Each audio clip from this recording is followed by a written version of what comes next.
Welcome back to Temporal Directive, the Star Trek fan podcast rewatching the entire franchise in chronological order.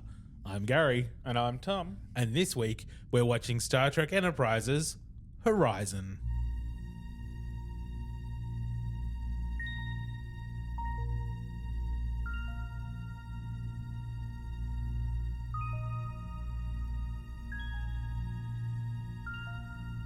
Star Trek, the ultimate franchise. These are the podcasts of the Wakefield brothers. Their 16-year mission to watch every production, to seek out life lessons and new inspirations, to boldly watch like most fans have watched before.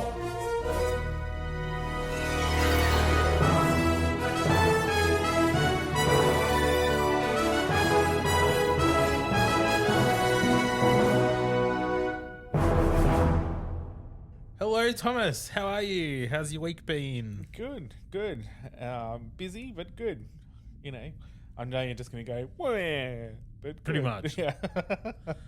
Like, welcome to the workforce. That's it. Yeah, that's exactly right. It was good to have a year off. Now it's like, holy crap. Yeah. Now we're slaving. Yeah, that's exactly right. Oh, dear. But no, it's been good. It's just been busy. Yeah, nothing exciting this week. I went and saw Superman yesterday. Oh, the new God. Superman movie. Oh. Mm-hmm. What?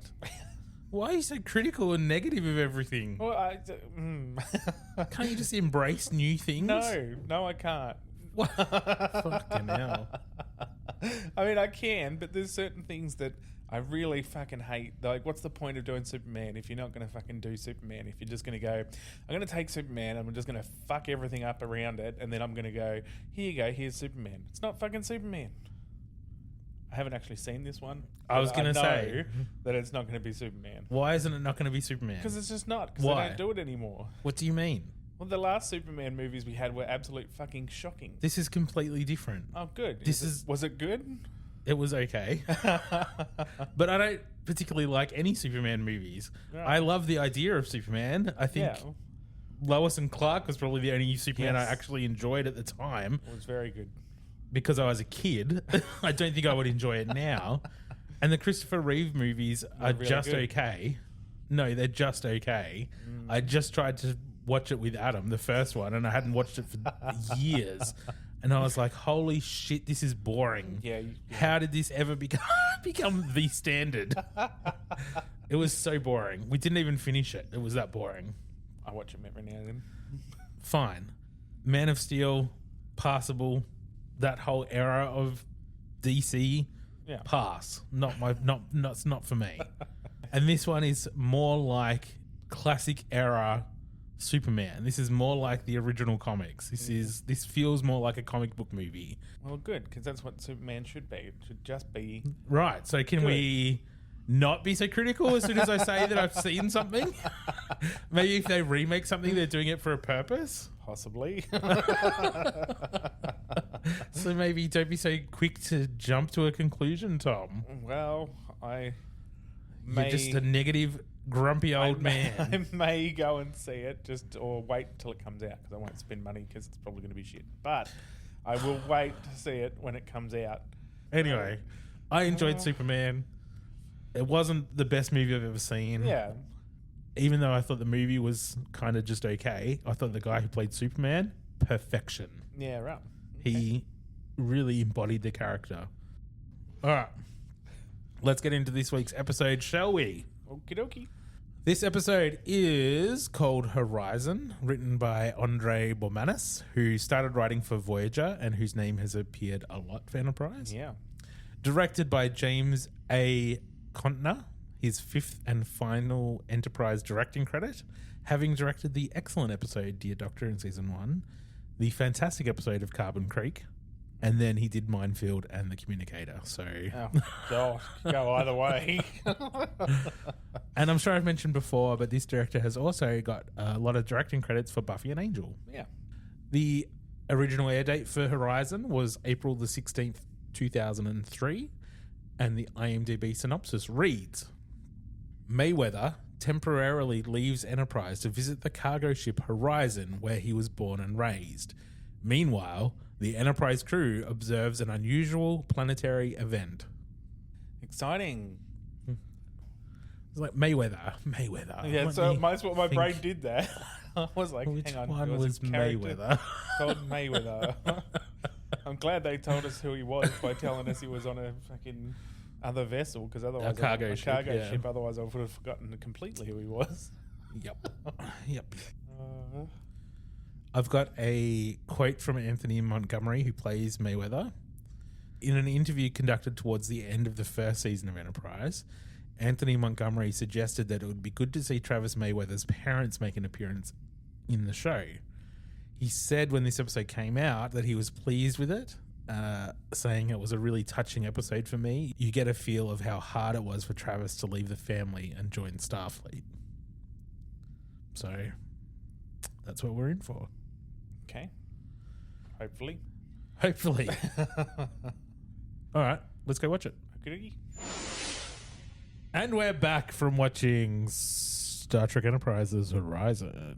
Well, Tom, what did you think of Horizon? Crap. Just crap. Just crap. Just it's getting harder and harder sometimes to watch this series. Anthony Montgomery said he was pleased when this came out because it was a touching episode for him, and you got to feel how hard it was for Travis to leave his family. Did you not get that feeling? No, not even in the slightest. Me neither. Like, me neither. Okay. Yep. So I've got some little trivia bits. Okay. Before we get into complaining too much. Yeah. The tables in the mess hall on the Horizon Looked familiar. They should, because they're actually the USS Voyager's mess hall tables. Well, there you go. And on the bookshelf in Mayweather's quarters on the Horizon, there was a white book on the shelf called Gangsters of the 20th Century, which would suggest that this Horizon is the one that crashes on the planet that creates the gangster civilization in the original series episode A Piece of the Action. So this ship is the one that crashes at some point on that planet and creates that whole civilization because of that book. Well, there you go. Yep. Huh. Wow, that's a little bit interesting. That's the link. That's the coolest thing about this episode. It really is. It's the only thing. Yeah. Yes. I felt like the actor they got to play the brother and the actress to play the mother, there was no chemistry with that, with the three of them at all. Nope, none, nothing. Like it was horrible. Like there was nothing there. It was just trudging through. I mean, the episode itself, like the concept was fine. I don't want to be too. I don't want to be overly critical because I feel like we can get overly critical. I think the idea of this episode was good, and I feel like the bones of it were good. Yeah. And I really liked T'Pol in this episode in the B plot. She's great. She was hilarious. Yeah. Like that was really great. well. Yeah. But the heavy parts of the episode, the A story, the main storyline was just flat. It was emotionally flat. Yeah. Well, I think also the fact that we don't know Mayweather. We don't know him. We don't have any his character is such a unused element throughout the series that we don't care about him. So when you take him back home and put him in an emotional situation where he's lost his dad, he's got his brother and his mother, we don't give a fuck.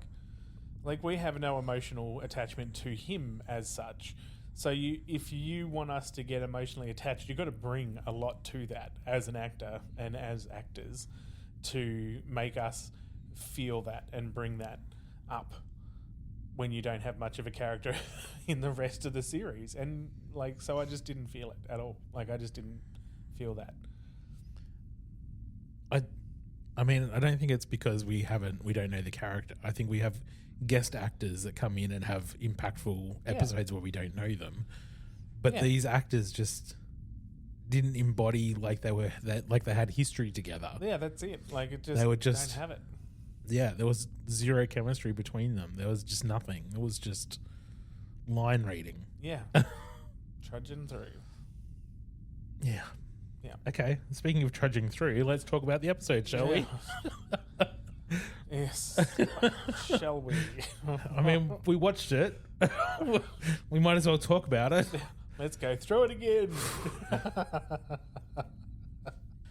Alrighty. We open on Travis Mayweather hanging upside down like a bat. He's in the zero gravity area on the Enterprise, the sweet spot or whatever he called it. Yeah. And he gets called to the bridge because they need to change course and no one else can do that. That's right. He's the only one that can find He's reverse. The only one. And that's it. That's the whole opening. Yeah. The whole opening is just him hanging upside down Drinking and getting some called water. to the bridge. That's it. And then we get the opening credits. Like, what a boring fucking teaser. Really just... We should have known we were in for the boringest episode ever when that was the teaser. Sit down, folks. Ugh. We skip the credits and come back to the Situation Room on the bridge. And T'Pol says that they're going to a planet that is between two gas giants and it's superheating and there's going to be volcanic eruptions. Which apparently is going to be very exciting, and we Apparently need it's to go going to and see be so good they're going to do a temporary detour in the wrong direction to watch it. it. How many light years was it? It was a lot. 30 light years. Yeah, 30 light years. Yeah. What a waste. And then we cut to the ready room and Travis comes in and asks for Enterprise to have a detour so that he can go home and visit his folks on the ship he grew up on, the Horizon. And they have a bit of a chat about The fact that his dad's sick and that he hasn't seen him for a while and yada, yada, yada. Archer says he considered serving on a cargo vessel for a while, but he'll tell that story later. Yeah, because he doesn't want to spend any more time with Travis, with Mayweather than he has to. But he approves the leave and says, yeah, all good, go for it. Yep. And then we cut to engineering. Trip and T'Pol are setting up some scanners for their upcoming volcanic excursion. T'Pol says that Trip should have plenty of time to practice his harmonica. I don't recall him with a harmonica, or maybe I don't. Was it on the planet they got stuck on or something? Was he playing a harmonica in like a camping trippy thing or something? I don't know. I can't remember. I don't remember at all. No. And then Trip invites her to movie night because they're going to have the 3 greatest horror movies ever: Frankenstein, Bride of Frankenstein, and Son of Frankenstein. And she says she has no interest in horror movies. And I said, fuck you, T'Pol. Yeah, pretty much. Fuck you. Horror movies are the greatest. Would you put them down as the 3 greatest horror movies of all time, Gary? No. Frankenstein and Bride of Frankenstein would be high on the list because they're both very good movies. Yeah. Son of Frankenstein, not so much. No, I would agree with that. And, I mean, they have to use movies that they're allowed to use. yeah, I understand that because they do it throughout Star Trek. They use old movies. Yeah. But, you know, for me, it's got to be like The Exorcist is going to be one of the greatest. Yeah, well, I thought you would have went with Psycho. Psycho is right up there as well. Even Jaws would be considered a horror movie. Jaws is great. Trip tries to convince T'Pol to come, but she makes no commitment. Thank you. Then we cut to the mess hall and Reed and Travis having food. I don't even remember. Yeah, they were eating something and chatting. Travis is talking about how it's been 4 years since he's seen his family, and they make a joke about Starfleet thinking about putting families on starships. And Reed says, "You must be joking." Yeah, that'll never happen. And then he says, "Well, they'd better post a psychologist on board because I'd need one if my parents were roaming the corridors."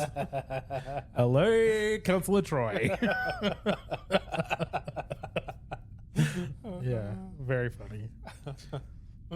And then Travis gets a call from the bridge, and apparently he has a communicator in his pocket. Yeah, in his pocket. Like, when did that happen?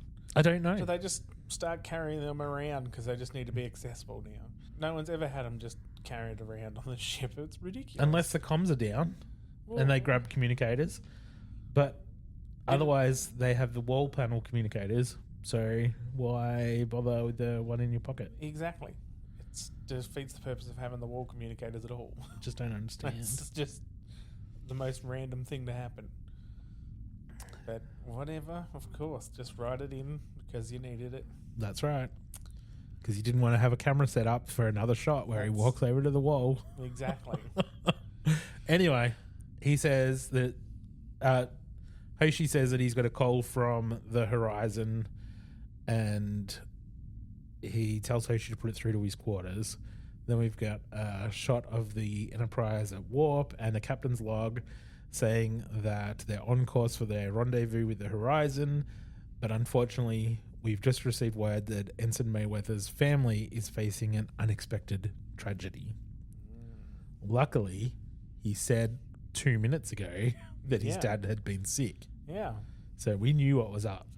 Yeah. Had a pretty good idea. Then we cut back to the sweet spot of the Enterprise with Travis up on the ceiling again. Archer comes in and asks to join him.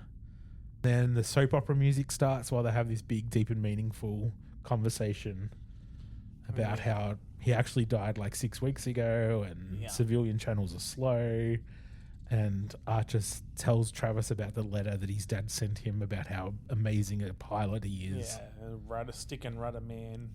No better stick and rudder man that I've ever met, or whatever the fuck he said. It wasn't. This scene was soap opera-y, but it was okay. It was fine. I actually think this was the best part for Travis's acting, right? Yeah. I felt like he was more genuine in this than he was with his family when he was on the other ship. Yeah, I felt like this connection felt genuine. Yeah. Yeah. Even if it was a little soap opera and a little bit tacky. over the top and whatever else. But yeah, the connection was there. It was better. Yeah. Much better. But yeah, I didn't realize one single line constituted a letter. But yeah.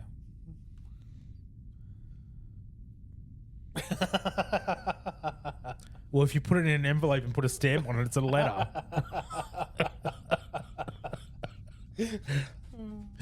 We cut to sickbay. T'Pol's getting scanned by Phlox, and he says, "As I suspected, it's nothing more than a simple headache." And T'Pol says, "I was hoping for something more serious." That was so good. She's trying to get out of movie night. Yeah, it was great. So he gives her a hypo spray and says, "Well, there's no luck." And she says, "Well, I'll see you after the movies because no doubt Mayweather will be back."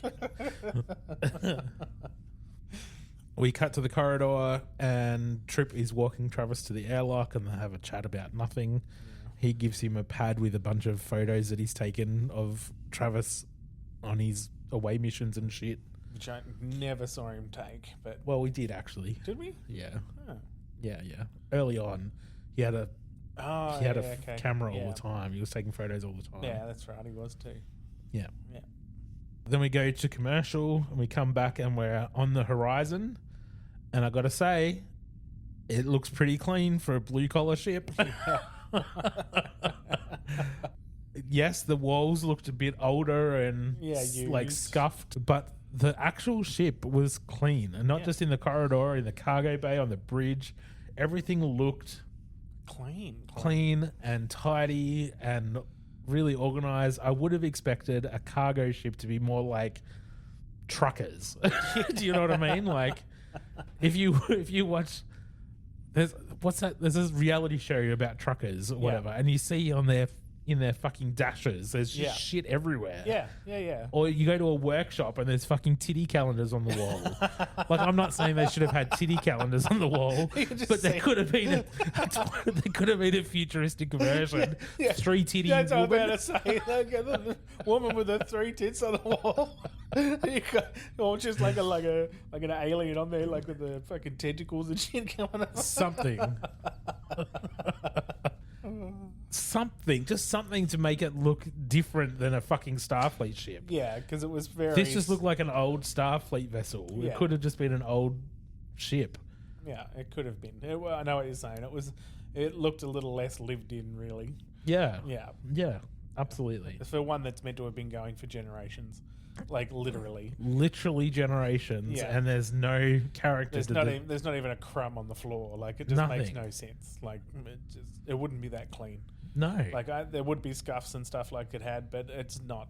It just wouldn't be that clean. And I feel like even in the mess hall, I feel like if it would be have more like family vibes. Because if this is where you're raising kids and it's like this is a family dining room, wouldn't there be maybe photos up on the wall or like or I don't know, even just plants something. in the corner. Yes, like there would be stuff around, or somewhere where the kids play, or like it would be bigger for starters. Something. It was a tiny little room. It'd be much bigger. Something to make it feel different. Yeah, it would feel homely.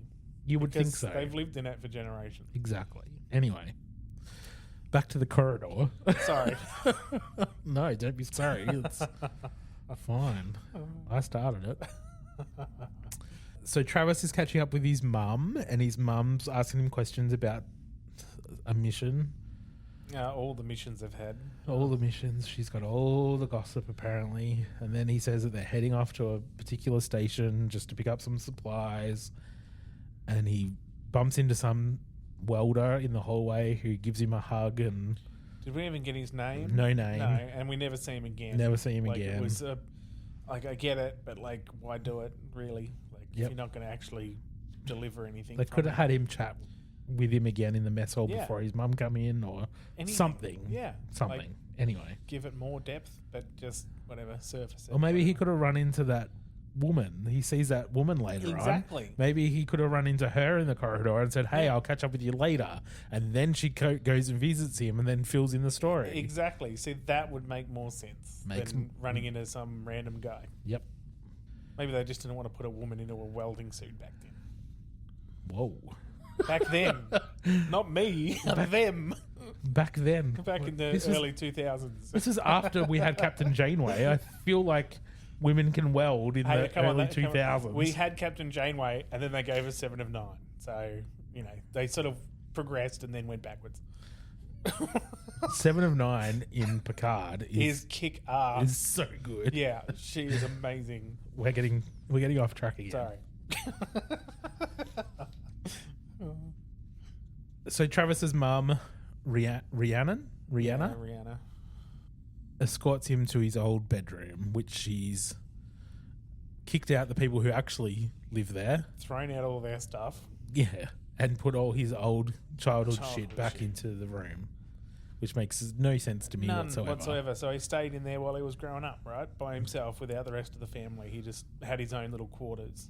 Well, I assume. Yeah. Although there is a bunk bed, so maybe he shared with his brother growing up. You'd think that'd be closer, wouldn't you? Well, you would think. If that was the case. You would think. So they talk when they go into the room about stuff. It's not very exciting, so we'll move on. Yeah. We cut to one of the cargo modules, and there's some people moving some shit. Barrels. Again. Boxes. It's a work area. Clean. It's clean. It would pass inspection on Starfleet. Yeah, absolutely. Fucking hell, Riker would be very happy. Yes. So inside the cargo module, we see a bunch of people working, but in there is Travis's brother, Paul. He's not doing anything. He's just standing there watching, right, while other people do stuff. Yeah, he's just standing there being a dick. Yep. And so Travis walks in and has... an awkward conversation? Yeah. It's kind of awkward. They hug. They have an awkward conversation. Yeah. Travis makes some small talk about business must be good. I've never seen this module so full. Yeah. Who cares? Then he goes to walk out and his brother's like, you better take that uniform off, wearing something less conspicuous. Yeah. It's like, before that, Paul says that their dad kept a lot of the inventory in his head, so he's been trying to reconstruct the database and stuff. Yeah. And Travis offers to help. Yeah. And he says, no, you're on leave. We can handle it. Yeah. And yeah, that's when he says, you might want to change it to something a little less conspicuous. God forbid someone in the military wear their military uniform. Yeah, well, that's it. Fucking hell. Don't be wearing that jumpsuit. People might look at it and know what you're doing. Wait. Yeah, how terrible. Shocking. We get an external shot of the Enterprise in orbit of the planet with the explodiness. There's someone else at the helm, obviously, because Travis isn't there. Which is like the first time ever. And T'Pol's talking about the imaging relays and how they have to fix the holometric camera.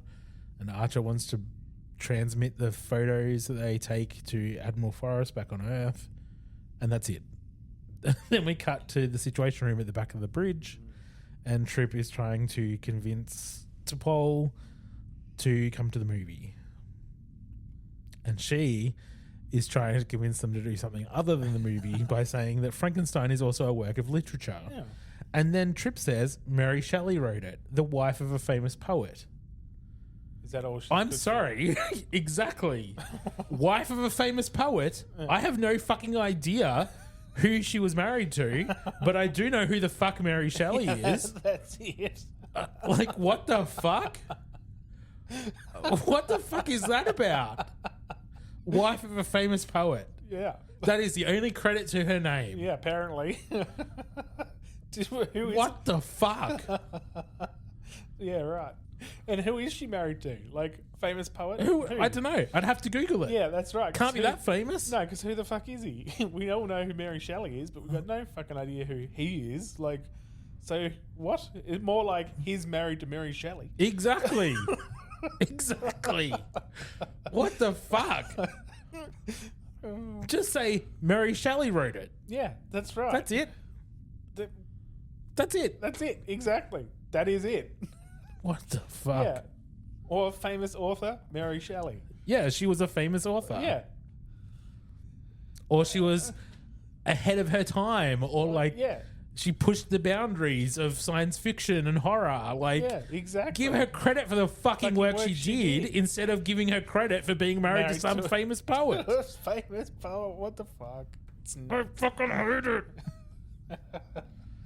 Anyway, T'Pol says that she would prefer a dramatic reading, as that would be more illuminating and more likely to appreciate the author's true intent. I don't disagree. She's probably correct. Trip says, if you want to start a book club, go right ahead. That's because Trip walks out all in a huff. Yeah, that's right. He's sulky. Yeah, he's all sulky, walks out like, whatever. Start a book club with you women.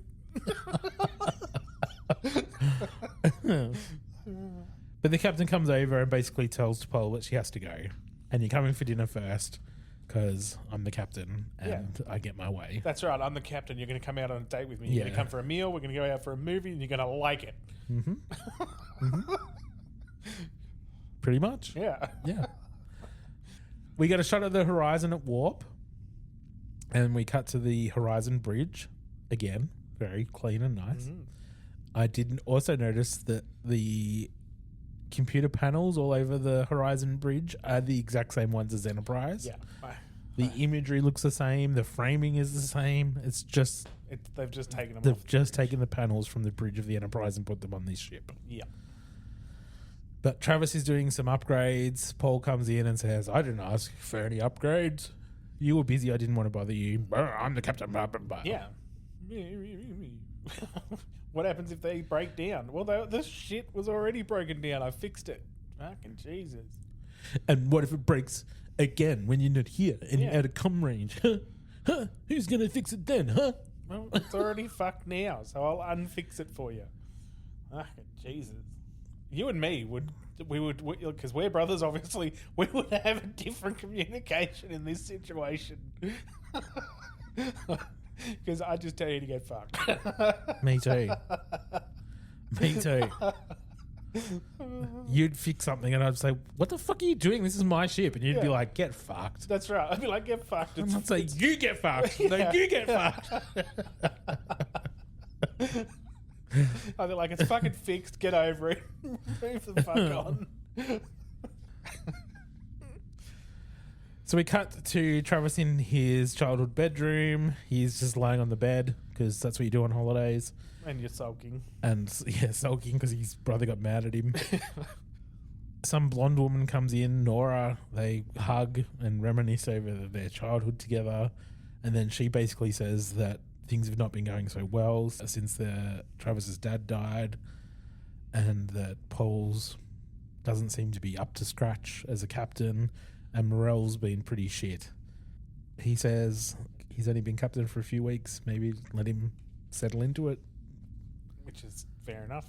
And then the ship sort of shakes a little bit, and she says it's just a little spatial turbulence. You've gotten spoiled on Enterprise.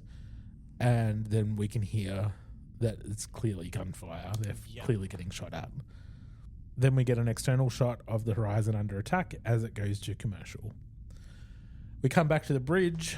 Paul's in the captain's chair trying to hail the attacking vessel. Travis enters. And, what's going on? I'm from Starfleet. I can solve any problem you have. That's it. Your savior has arrived. They're trying to beat off this attacker. They try to outrun the bad guys, but they're not doing a real good job of it. No. Then the bad guys shoot a beacon at them that attaches to the hull, and then they leave. Yep. Travis scans it and says that the device is a beacon, that it is a dicobalt signature, so it's a high-yield explosive, so if anyone gets too close, it'll probably just blow up. They have a little meeting at the back of the bridge with all the senior staff of the Horizon, and they say that they've got a message from the Constellation. They were attacked 8 weeks ago, same situation. Yeah. They put the beacon on the hull, and then a day later, they showed up, demanded the cargo. They tried to fight them off. The aliens come on board, killed 3 of their crew members, and then stole the shipment. They say that the Constellation has the same weapons as the Horizon, 2 plasma turrets. So Paul is considering dropping the cargo and then speeding off to the station so that everyone's safe. But Travis says that he can probably find a way to knock out the engines of the bad guys because it's similar to a Mazarite vessel, which is a species that Enterprise has encountered. Paul hates that idea. Paul does hate that idea. Paul hates everything. Yeah, that is not a good idea. He just wants to give the aliens what they want. Let's drop some weight so that we can move faster to our destination. And then if we get attacked again, then we'll just give them what they want and fuck off so no one gets hurt. Whereas Mayweather wants to build up the...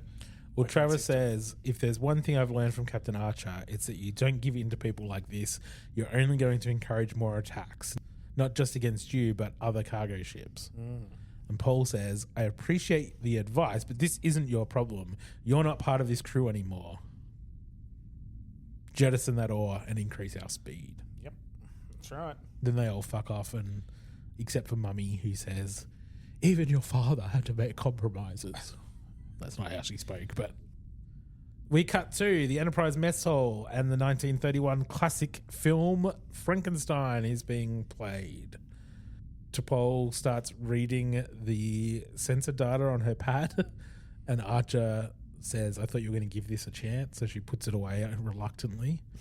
And then Dr. Phlox is sitting behind her next to Trip, and he says that Dr. Frankenstein's technique is not dissimilar to a practice on Basari 2. They successfully used an isolytic current to reanimate the bodies of recently deceased. Of course, the revived individuals weren't capable of... He just keeps talking. Yeah, just rambles until a bit. T'Pol turns around and says, we can stop the film if it's disturbing your conversation. Such a good line. She's so good. Yeah. And then Archer offers her some popcorn and she accepts it. And the way she grabs it and like puts a piece in her mouth, like just, you can tell she's really not really into it that much, but she's so good in this episode. She does it so well. Yeah. We cut back to the Horizon Bridge. Paul's in the captain's chair again, and someone says that someone is rerouting the impulse relays in Module 5, and then he walks off, and we cut to Module 5, and Travis is at a wall panel rerouting the impulse relays. Funnily enough. And then they get into a bit of an argument about whether they should do the rerouting and follow Travis's plan or not. And Yeah. Paul's like, I'm the big boy now. I have the big boy pants on. That's it. I'm the captain. I'm the captain. Paul's complaining because they can't even get people to work freight anymore because everyone wants to work with Starfleet. They all want to be explorers cruising around on state-of-the-art ships with their personal chefs. Yeah, because Mayweather has a personal chef. Well, and? Why wouldn't they want it? Is that Travis's fault? Yeah, that's it. Like, yeah. Anyway. Paul tells Travis to remove the upgrades, and he says, no. Do it yourself. Yeah. And walks away. And storms off. Then we cut to the Horizon mess. Travis is eating some NutriPack strawberry shortcakes, and it sounds delicious, doesn't it? Yeah. Ration shortcake. Sure. And his mum comes in, and they have another conversation. She doesn't act very motherly. I don't believe that she's his mother. No. No. There's just no chemistry between the two of them. If you think about other mothers that have been on Star Trek before, like that woman who came in as Data's mother. Yeah. Like, how good was she? She was so memorable, but you fucking believed it. Yeah, absolutely. She was brilliant. Even Worf's mother. Yeah. Like, yeah, how good was she? She was awesome too. So, like, they've done this stuff before where they've had these guest characters come in that just felt genuine and real, and this just doesn't do it, and it's so disappointing. It is disappointing. I think that's why we get so frustrated with Enterprise, is because there's so much potential for good storytelling, and they just never hit the mark. They don't. And that's it. And that is what it is. And that's why it's so very frustrating. So everyone's frustrating. just off. They're just not quite there. It's just irritating. Well, in this conversation, Travis says that he's considering taking an extended leave and coming back to the Horizon and good, get him off doing the some Enterprise stuff. and we don't have to watch him anymore. And she basically says, don't do it. We're all proud of you, even your brother, even though he wouldn't tell you that. Blah, blah, blah. Whatever. We cut to commercial. We come back into the captain's mess. Archer, Trip, and T'Pol are having breakfast after the movie night. T'Pol's fucking with him a little bit, I think. Yeah, I'm sure she is.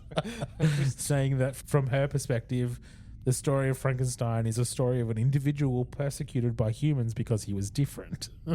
Not unlike the Vulcans. Exactly.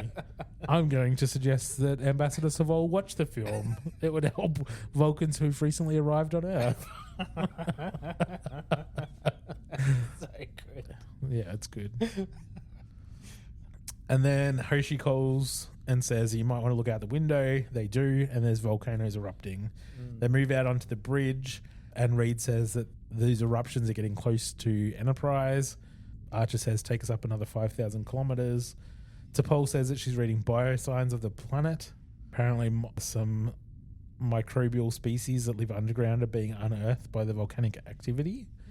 And he says, see what you can learn about them, as we cut back to the Horizon. And we never hear of them again. We have no idea what actually happened. Yeah. That's it. That's it.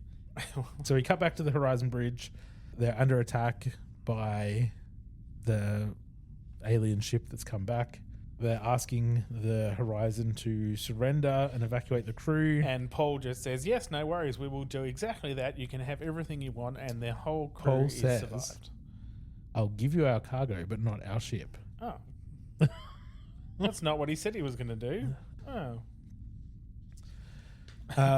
Paul tries to negotiate, but the alien just says no, and then they fire. They shoot at each other. Travis does what he said he was going to do, and that's shoot at the weapons. Paul lets him take control of the flight. Yep. So they drop out of warp. They drop the cargo. They do a couple of maneuvers. They shoot at the aliens, and then Paul's like, you better not come after us or any of our other ships. Think twice. And then they fuck off. that's it. Then we cut to Travis in his bedroom again. He's back in his Starfleet uniform and he's packing to leave. His brother comes into what is supposed to be I don't know, is it supposed to be an emotional farewell? I'm not sure.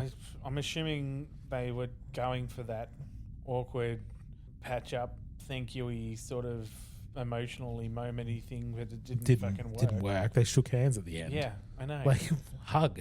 Yeah. Like, anyway. Yeah. There's nothing there. No. And then they end up docking with Enterprise and Archer welcomes No, but Travis back. his brother did say, or they did talk about taking that beacon off. Yes. At that point too, he said we'll get what's his name? Reed. Yeah, we'll get Reed to help you get that beacon off your hull, and then he goes on to the Enterprise. Yeah. And nothing happens. No, because he pretends to Archer that nothing happened. Yes. We saw some damage on your hull. He's like, nothing happened. Must have been a meteorite. Yeah, but then how is he going to get Reed to help? Well, he's not going to, is he? What? Just Anyway, weird. that's the end of the episode. Fucked up. The end. Thank fuck. Whoa. Well, Tom, what's the life lesson in this one? Don't go home. Oh. I say after I left the country and have come home.